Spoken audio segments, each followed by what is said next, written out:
जय हिंद दोस्तों। भारत का 200 वर्षों का गुलामी का दौर 1757 में प्लासी की लड़ाई के साथ शुरू होकर 1947 तक चला।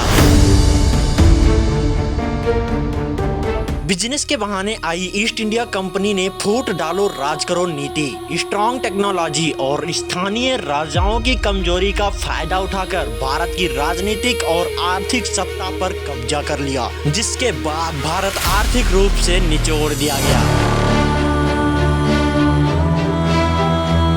17वीं शताब्दी में इंडिया में मुगलों का शासन हुआ करता था और इसी समय इंडिया दुनिया की सबसे रिचेस्ट इकोनॉमिकल कंट्री थी। लेकिन कैसे एक विदेशी व्यापारी कंपनी ने इतने बड़े देश को अपना गुलाम बना लिया?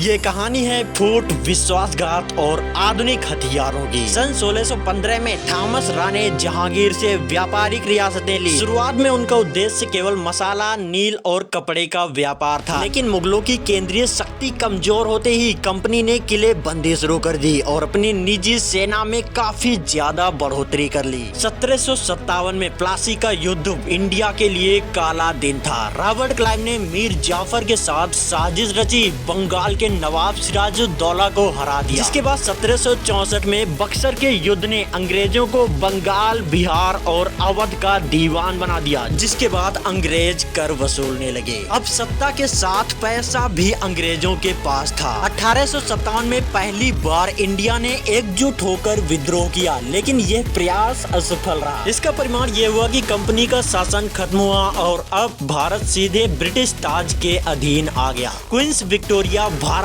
की शासक बनी। अंग्रेजों ने भारत को ब्रिटिश उद्योगों के लिए कच्चा माल प्रदान करने वाला देश बना दिया। उन्होंने भारतीय हस्तशिल्प को नष्ट कर दिया और अपनी मशीनों से बना सामान भारतीय बाजारों में बेचा। भारत का धन लगातार ब्रिटेन जा रहा था और इस तरह से ये एक सुनियोजित गुलामी थी जो 15 अगस्त 1947 को लंबी लड़ाई और अनगिनत कुर्बानियों के बाद समाप्त हुई।